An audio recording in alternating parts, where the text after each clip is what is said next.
স্নিগ্ধাকে কারা চিনত? এমন কি মডেল হয়ে গেল এদেরকে, উপবিশ্বাসকে, বুবলিকে, পূর্ণিমাকে টপকায় স্নিগ্ধা চৌধুরী এমন কি সেলিব্রিটি হয়ে গেল যাকে 20 লক্ষ টাকা দিয়ে এন্ডোর্স করতে হয়? আমি আছি এখন আমার এলাকায় মিরপুরে। আমি আমার গাড়ি রাখছি দেখেন ঠিক রাস্তার মাঝ বরাবর। এই যে এদিক দিয়ে একটা গাড়ি যাচ্ছে, এদিক দিয়েও একটা ট্রাক যাবে, এদিক দিয়েও একটা ট্রাক যাবে, অলরেডি একটা মাইক্রোবাসও আছে পিছনে। তো এখন আমার কথা হয়েছে ওই ভদ্রমহিলা কোন গাড়ি নিয়ে মিরপুরে আসতে চায় কিন্তু পারে না। গাড়ি আমার মনে হয় আমি বাংলাদেশে এখন অন্যতম সুন্দরী একজন ও রিয়েলি? কোথায়? আমার তো এরকম কোনো কিছু মনে হচ্ছে না। প্রেসার কুকারের অভিনেত্রী, মডেল এবং নায়িকা স্নিগ্ধা, বাণিজ্য স্নিগ্ধা, সে বলছিল যে মিরপুরে সে যে গাড়ি মেনটেন করে সে গাড়ি ঢোকার মতো নাকি অবস্থা নাই, এত বড় গাড়ি, লিমুজিন তো নাই, চার্টার্ড বিমান টাইপের কোন। আসসালামু আলাইকুম প্রিয় দর্শক, ইতিমধ্যে ভিডিওর গুরুত্বপূর্ণ অংশবিশেষ দেখে ফেলেছেন। আরো কিছু গুরুত্বপূর্ণ তথ্য আমাদের হাতে রয়েছে যেগুলো তুলে ধরার চেষ্টা করব। তাই অনুরোধ করব যারা এখন পর্যন্ত ভিডিওটিতে একটি লাইক দেননি অতি দ্রুত ভিডিওটিতে একটি লাইক দিয়ে চ্যানেলটি সাবস্ক্রাইব করে আমাদের সাথেই থাকবেন। আমরা কথা বাড়াবো না, চলুন আগে ভিডিওটিতে একটি লাইক দিয়ে ধারাবাহিকভাবে সম্পূর্ণ ভিডিওটি দেখে আসি। আমি আছি এখন আমার এলাকায় মিরপুরে। আমি আমার গাড়ি রাখছি দেখেন ঠিক রাস্তার মাঝ বরাবর। এই যে এদিক দিয়ে একটা গাড়ি যাচ্ছে, এদিক দিয়েও একটা ট্রাক যাবে, এদিক দিয়েও একটা ট্রাক যাবে, অলরেডি একটা মাইক্রোবাসও আছে পিছনে। তো এখন আমার কথা হয়েছে ওই ভদ্রমহিলা কোন গাড়ি নিয়ে মিরপুরে আসতে চায় কিন্তু পারে না। গাড়ি নাকি মিরপুরে ঢুকেই না, মানে চাপা। আমিও মারি টুকটাক, মানে এটা তো চাপা না, এটা অন্য লেভেলের কিছু। আমার মনে হয় আমি বাংলাদেশে এখন অন্যতম সুন্দরী একজন ও রিয়েলি? কোথায়? আমার তো এরকম কোনো কিছু মনে হচ্ছে না।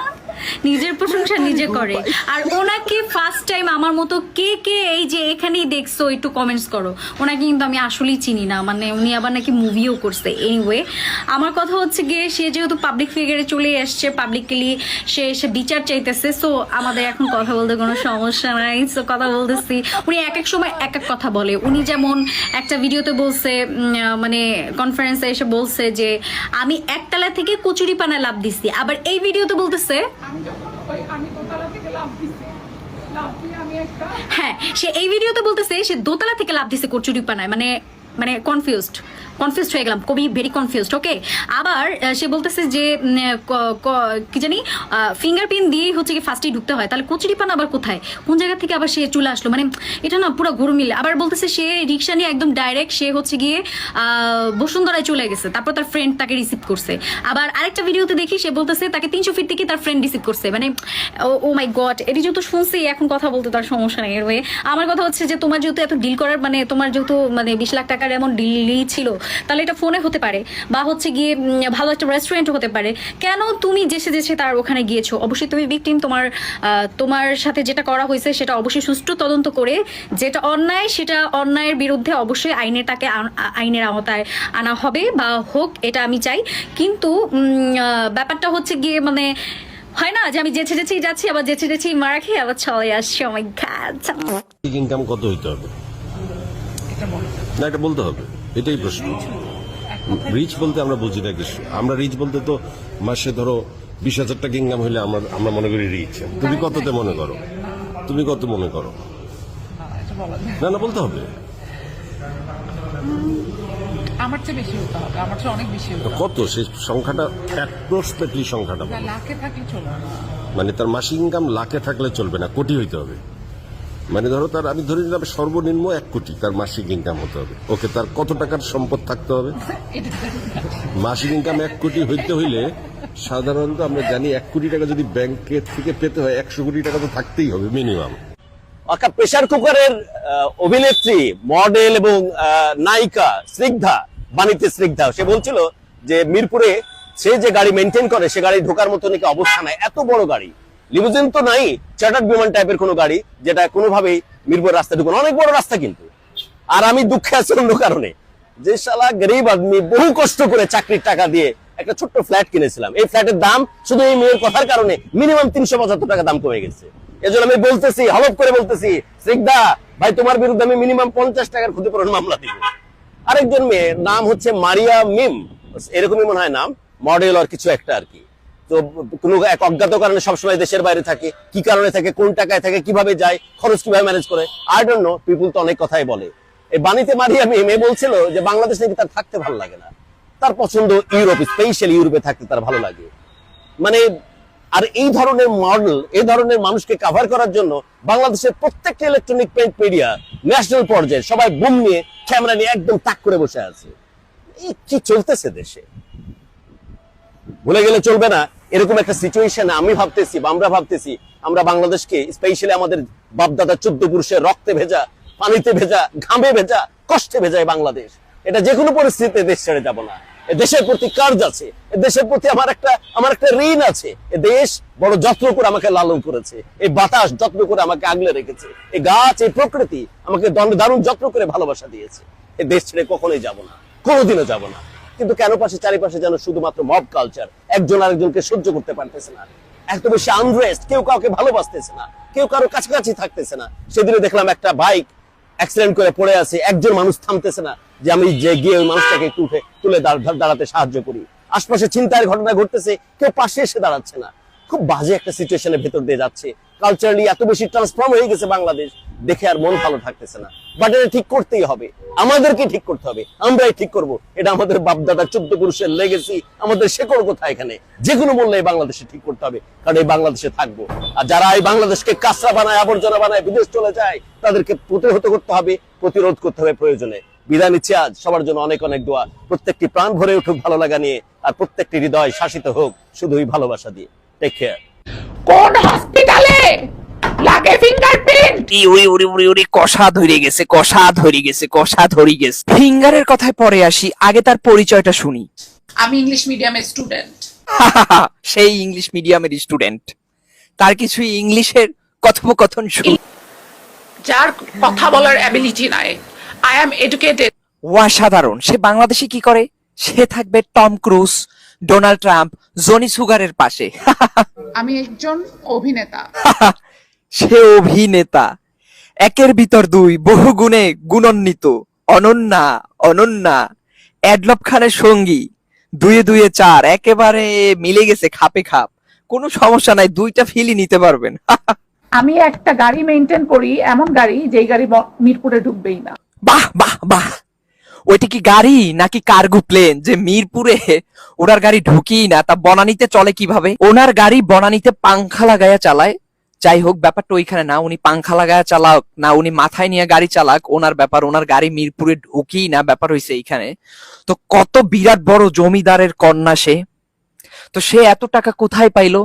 বাংলাদেশে মডেলিং কইরা আর 2-4টা সিনেমার সাইড ক্যারেক্টার অভিনয় কইরা তারপর এমন গাড়ি ব্যবহার করে, সেই গাড়ি মিরপুরের রাস্তায় ঢুকি না। ওরে বাবারে বাবা, ভয় পাইছি। উড়ি উড়ি উড়ি উড়ি উড়ি কষা ধরে গেছে, কষা ধরে গেছে, কষা ধরে। আসসালামু দর্শক, নায়িকা স্নিগ্ধা চৌধুরীর ঘটনায় কেঁচো খুঁড়তে সাপ বেরিয়ে আসছে। কেন এই কথা বললাম, এই বিষয়টা নিয়ে চলেন একটু বিস্তারিত আলোচনা করি। তার আগে কিছু জিনিস পয়েন্ট আউট করে নিই। প্রথম যে বিষয়টি, সেটি হলো ইমন রহস্য। দ্বিতীয় যে বিষয়টি, সেটি হলো নায়িকার গাড়ি রহস্য। তৃতীয় যে বিষয়টি, সেটি হলো নায়িকার বয়ফ্রেন্ড রহস্য। ইমন, গাড়ি, বয়ফ্রেন্ড, এই 3টি রহস্য ছাড়াও আরো অনেকগুলো রহস্য আছে, সেগুলো আলোচনা করব। সেই রহস্যগুলোর মধ্যে জেবা রহস্য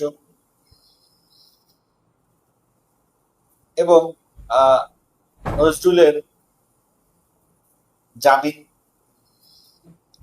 এবং নজরুলের যে চাকরি করে যে মেয়েটি, ওর নাম হচ্ছে সামিয়া সুলতানা। সামিয়া সুলতানা রহস্য একে একে চলেন আলাপ। প্রথম কথা হচ্ছে গিয়ে স্নিগ্ধা চৌধুরীর যে কয়টি প্রেস কনফারেন্স বা যে কয়টি ভিডিও সামনে এসেছে, প্রত্যেকটা ভিডিও দেখার পরে একটা জিনিস আমার মাথায় খেলছে বা মনে করছে যে সেটা হলো সে মানসিকভাবে অপ্রকৃতস্থ। অর্থাৎ কেউ যখন নেশাগ্রস্ত হয়ে যায় বা নেশা করে, ড্রাগ নেয়, তখন দেখবেন তারা একই জিনিস বারবার রিপিট করে, এক কথা 2 বার 3 বার 4 বার বলে। তো স্নেহা চৌধুরীর প্রত্যেকটা ইন্টারভিউতে আমি অনেকগুলো কথাই দেখলাম সে 2 বার 3 বার করেও বলছে, এবং তার পেছনে স্নিগ্ধা একটা যুক্তিও দেখিয়েছে। নজরুলের অফিসে স্নিগ্ধাকে কফির সঙ্গে তাকে ড্রাগ মিশিয়ে খাওয়ানো হয়েছে, এবং সেখানে নাকি হেরোইন এবং কোকেন একসঙ্গে মিক্স করে খাওয়ানো হয়েছে। এখানে একটা প্রশ্ন জাগে যে হেরোইন এবং কোকেন স্নিগ্ধা চৌধুরী কি আগে থেকে চিনতো বা জানতো, সে কি করে বুঝতো? এটারও একটা উত্তর নায়িকা দিয়েছে, তার ইউরিনে ড্রাগের আলামত আসছে, এটা সে একটা ইন্টারভিউতে বলছে, হয়তো সেই আলামতের হেরোইন এবং কোকেনের উপস্থিতি উল্লেখ হয়েছে।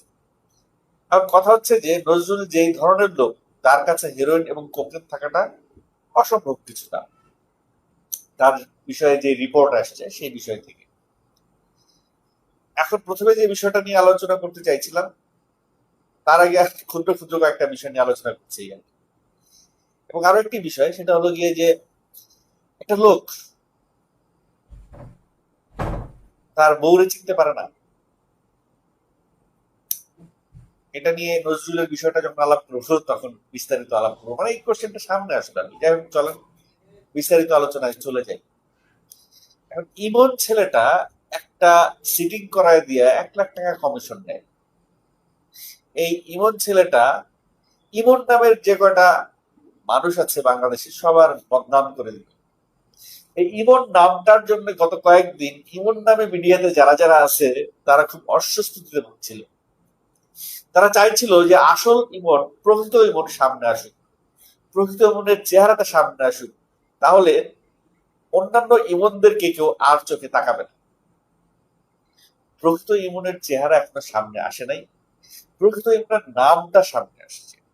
সে যে ঢাকা মেডিকেল কলেজে চিকিৎসা নিয়েছে, সেখানে স্লিপে, ঢাকা মেডিকেল কলেজের স্লিপে তার নাম উল্লেখ আছে ইমন হোসেন চৌধুরী, এবং সেখানে সিল মারা আছে পুলিশ কেস, মানে ধরে নেওয়া যায় যে সে পুলিশের হেফাজতেই আছে। কথা হচ্ছে গিয়ে যে খিলক্ষেত থেকে বা 300 ফিট থেকে ইমন টর্চারের শিকার হলো। সে লাখ লাখ টাকা কামাই করে, এক সিটিংয়ে 1 লাখ টাকা কামাই করে, সে চিকিৎসার জন্য ঢাকা মেডিকেল কেন গেল?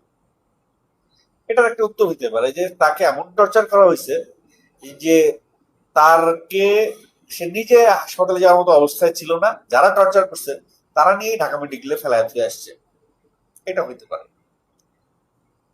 এখন এই ইমন হোসেন চৌধুরীর নাম আসার পরে, সামনে আসার পরে, বাকি যত ইমন আছে তারা মোটামুটি একটু রিলিফ, তারা এখন একটু নিশ্চিন্তে নিঃশ্বাস ছাড়তে পারছে। তাদের তো দম বন্ধ হয়ে আসার উপক্রম হয়ে গিয়েছিল। ইভেন এক ছোট ভাই ইমন আমাকে এই ইমনের এই প্রেসক্রিপশনটা পোস্ট করেছে, তার নামও ইমন, তাকেও অনেকে দুষ্টামি করছে তার নাম নিয়ে, যদিও সে সবাই জানে সে খুবই ভালো একটি ছেলে, তারপর তাকে নিয়ে একটু খোঁজাইছে, যার কারণে তার উদ্যোগে সেইটা বের করে আনছে। তো এখন কথা হচ্ছে গিয়ে যে এই ইমনকে জেরা করলে অনেক তথ্য বেরিয়ে আসে। নায়িকা স্নিগ্ধা চৌধুরী যে ধরনের কথা সংবাদ সম্মেলনে বলেছেন, যে ধরনের দাবি তিনি করেছেন, তিনি ইংলিশ মিডিয়ামে পড়েন, 94 বললে, 94 বললে সে বুঝবে না, 94 বললে সে বুঝবে। এখন কথা হচ্ছে যে তিনি কি করে বললেন বুঝবেন যে 94 94? তার কথার মধ্যে অনেক অসঙ্গতি। সে বলেছে তার এমন টাকা আছে যে তার যে গাড়ি সে মেনটেন করে সেই গাড়ি মিরপুরে ঢুকে না, এত দামি গাড়ি সে মেনটেন করে। এখন সেই গাড়িটা কি সেটাও আমি বের করেছি। সেই গাড়িটা হচ্ছে BYD, যে গাড়িটার দাম বাংলাদেশে 70 থেকে 75 লক্ষ টাকা। আর 75 লক্ষ টাকা সে কিভাবে কামাইছে? প্রেসার কুকারে সিনেমা কইরা তাকে কয় টাকা দিছে আমি আর নাইবা বললাম, আর সে কয়টা সিনেমা করছে জীবনে আমি প্রেসার কুকার ছাড়া অন্য কোনো সিনেমার নাম জানি না। আর মডেলিং করে কত টাকা আয় করে, সেটা তার নিজের ব্যয় শেষ করে 75 লাখ টাকা দিয়ে গাড়ি কেনার মতো অবস্থা তার হয়েছে কি হবে, অথবা তার যদি না হয়ে থাকে তার পরিবারের এই অবস্থাটা কোথেকে আসলে, তার পরিবারকে কিন্তু সে সামনে আনে নাই, তার বাবা মা কে সে প্রেস কনফারেন্সে আনে নাই। ভালো, হয়তো বাবা মাকে এই সমস্ত ট্রমা থেকে সে দূরে রাখতে চায়, এই জন্যই হয়তো সে প্রেস কনফারেন্সে বাবা মাকে নিয়ে আসে নাই। কিন্তু বাবা মার পরিচয়টা যদি জানা যেত তাহলে বোঝা যেত তারা আসলে কি পৈতৃক ভাবেই এত পয়সাওয়ালার মালিক কিনা। 6 বছর ধরে তিনি বনানীতে থাকেন, এটা বলছে তিনি। 6 বছর আগে কোথায় ছিলেন, তার জীবনের এতটা সময় কোথায় সে পার করেছে সেটা কিন্তু সে বলে নাই। এখন এই যে তার গাড়িটা, এই গাড়ি নিয়ে তো একটা লঙ্কা কাণ্ড হয়ে গেছে। এই গাড়িটা নিয়ে সবাই এখন অনেকেই তার পুরো মিরপুর এলাকাবাসীকেই তার বিপক্ষে সে ফেলে দিচ্ছে। সব মিরপুরবাসী তাকে এখন ট্রল করা শুরু করছে। আমিও যদিও তাকে নিয়ে এই ধরনের একটা স্ট্যাটাস দিয়েছি যে এমন একটা গাড়ি কিনছে যেটা মিরপুরে ঢুকে না, গাড়ি বড় না মিরপুরের রাস্তা ছোট। তো যাই হোক, বেসিক ঘটনাটা হচ্ছে গিয়ে যে কোনো একদিন এই স্নিগ্ধাকে তার কোনো বন্ধুরা বলছিল মিরপুর 12-তে ফুচকা খেতে যাবে, তো সে যাবে, যাইতে রাজি হয়েছে, কিন্তু তাকে বলছে তুমি তোমার গাড়িটা নিয়ে যাবে, ওইখানে রাস্তা ছোট ছোট, তুমি উবারে যাও। এই জায়গা থেকে তার ধারণা হয়েছে যে মিরপুরের রাস্তায় তার গাড়ি ঢুকবে না, তার মানে সে মিরপুর সম্পর্কে তার খুব একটা আইডিয়া নাই। এখন কথা হচ্ছে মিরপুর সম্পর্কে যে মেয়ের আইডিয়া নাই সে আসলে কতটুকু ধারণা রাখে ঢাকা শহর সম্পর্কে। সে শুধু বনানীকেই বাংলাদেশের শ্রেষ্ঠ জায়গা মনে করে, ধানমন্ডি, মিরপুর এবং উত্তরা এগুলোর যে রাস্তা কত বড় বড় তার কোনো আইডিয়াই নেই। যাই হোক, এবার আসি স্নিগ্ধা চৌধুরীর বয়ফ্রেন্ড সম্পর্কে।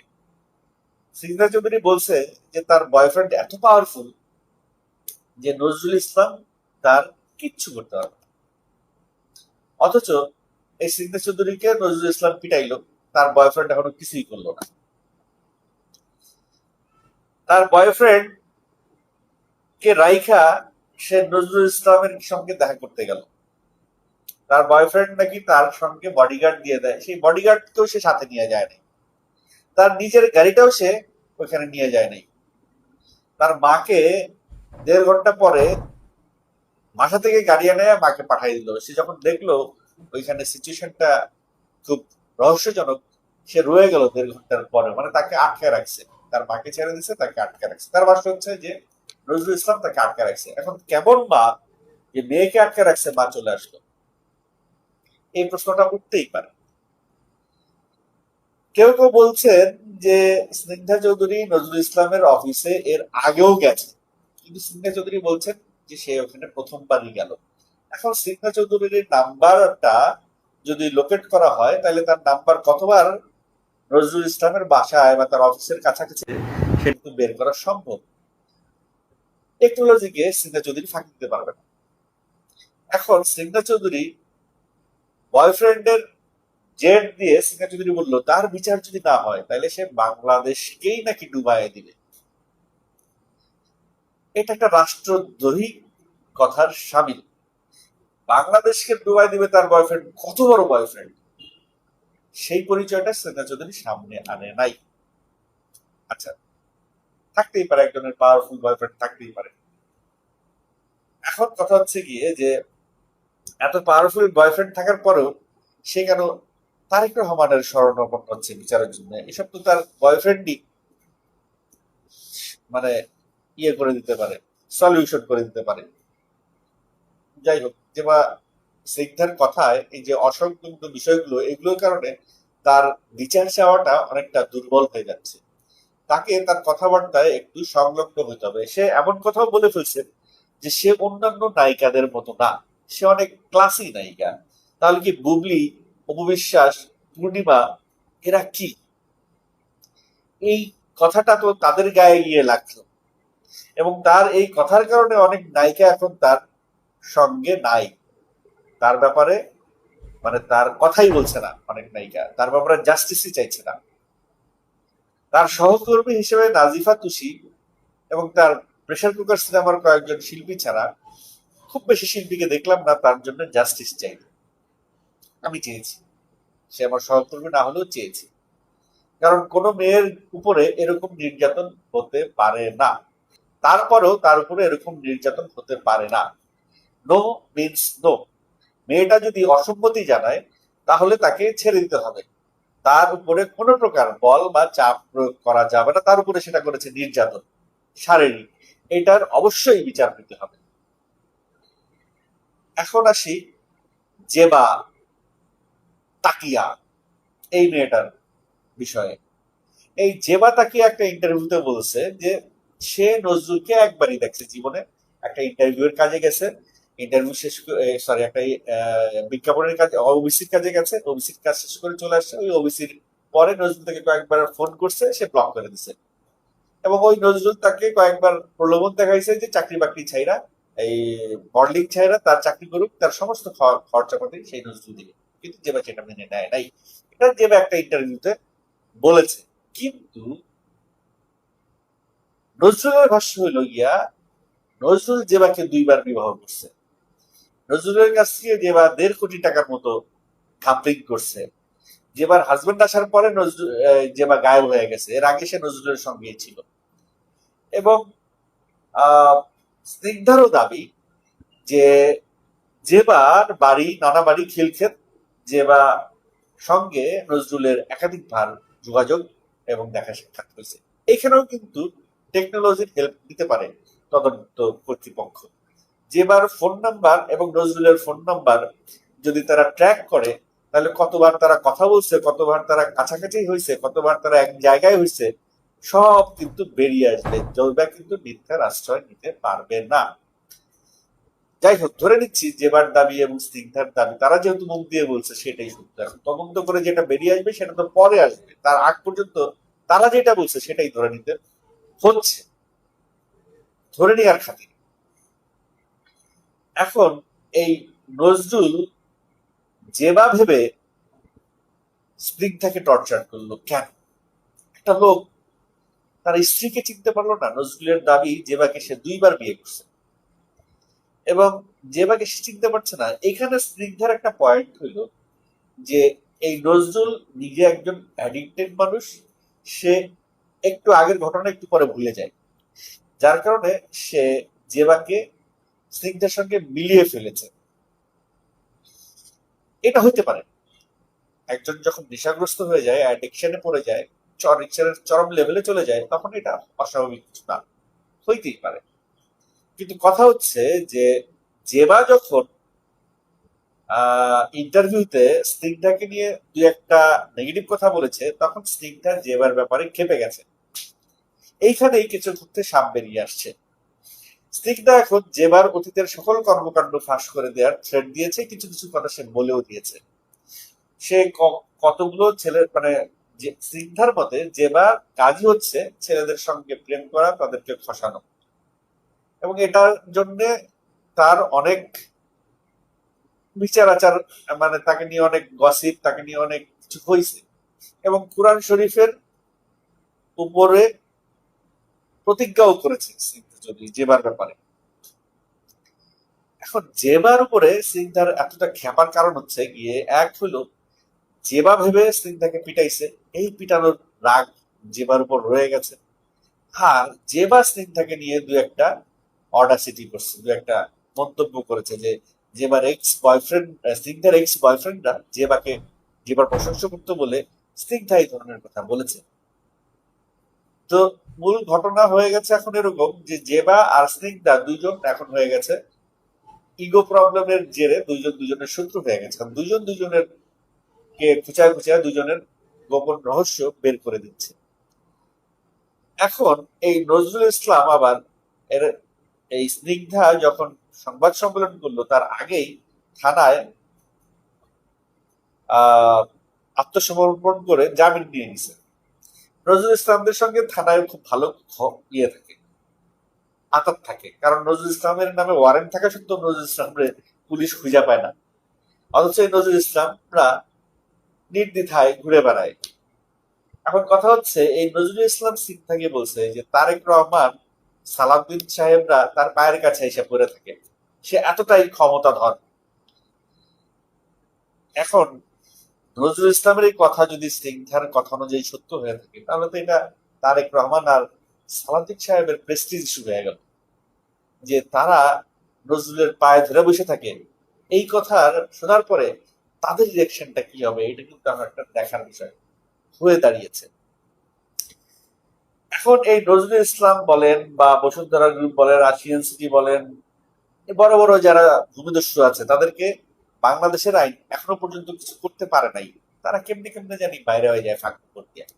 কেউ বাংলাদেশের আইন তাদের জন্য কিছু কোনো বিষয়ই না, কারণ তাদের কাছে টাকা আছে। এখন এই নজরুল ইসলামের সঙ্গে যেই সহযোগী ওখানে ছিল বা তার যে কর্মচারী ওখানে ছিল সামিয়া সুলতানা, সেও কিন্তু একজন মডেল। একজন মডেল হয়ে আরেকজন মডেলের এই করুণ পরিণতি নিজের চোখে দেখে সে কিছু বলছিল না, ডিউ টু সে তার চাকরি করে। এই সামিয়া সুলতানাকে যখন সাংবাদিক প্রশ্ন করেছে, সে তখন বলেছে যে আমি তো এখানে চাকরি করি, আমার তো এখানে চাইতেই হয়। এবং সে স্নিগ্ধাকেও জানিয়েছে যে আমার কিছু করার নাই। স্নিগ্ধা যখন সামিয়া সুলতানার কাছে হেল্প চাইছে, তখন সামিয়া সুলতানা জানাইছে যে আমি এখানে চাকরি করি, আমার কিছু করার নাই। কারণ কথা হইলো, সামিয়া সুলতানার মতো মডেলরা নজরুলের ওইখানে কেন চাকরি করে? একটাই উত্তর, টাকা। টাকার জন্য অনেকেই অনেক কিছু করতে পারে। এখন আরো কয়েকটা বিষয় শেষমেশ একটু আলোচনা করতে চাই। সেটা হচ্ছে গিয়ে যে এই স্নিগ্ধা চৌধুরী এমন কি মডেল হয়ে গেল যে 20 লক্ষ টাকার নিচে সে এন্ডোর্সমেন্ট করে না। তাহলে বুবলি, অপবিশ্বাস, পূর্ণিমা এরা কত টাকা নেয়? স্নিগ্ধাকে কারা চিনত এই ঘটনার আগে? কতজন লোক চিনত? এমন কি মডেল হয়ে গেল এদেরকে, অপবিশ্বাসকে, বুবলিকে, পূর্ণিমাকে টপকায়া স্নিগ্ধা চৌধুরী এমন কি সেলিব্রিটি হয়ে গেল যাকে 20 লক্ষ টাকা দিয়ে এন্ডোর্স করতে হয়? এটাও কিন্তু একটা রহস্য। যাই হোক, এই সকল রহস্যের পেছনে হচ্ছে গিয়ে বড়লোকসরা টাকা দেয়। কেন টাকা দেয় সেটা যদি আবার খুঁজতে যাই, তাহলে কেঁচো খুঁড়তে এবার সাপ না, এবার অজগর বেরিয়ে আসবে। যাই হোক, আপাতত সাপে সীমাবদ্ধ থাকি। জাস্টিস ফর স্নিগ্ধার উপরে যা হয়েছে, কোনো কিছুর পরিবর্তে এটাকে মেনে নেওয়া যায় না। স্নিগ্ধা যা আশা করছি সম্পূর্ণটা দেখেছেন এবং বুঝতে পেরেছেন যে আজকের এই ভিডিওটি কতটা গুরুত্বপূর্ণ ছিল। হ্যাঁ প্রিয় দর্শক, ভিডিওটি যদি ভালো লেগে থাকে তাহলে অবশ্যই ভিডিওটিতে একটি লাইক করে দিবেন, আর চ্যানেলে যারা নতুন আছেন অবশ্যই চ্যানেলটি সাবস্ক্রাইব করে দেবেন। সকলে ভালো থাকুন, সুস্থ থাকুন, ধন্যবাদ।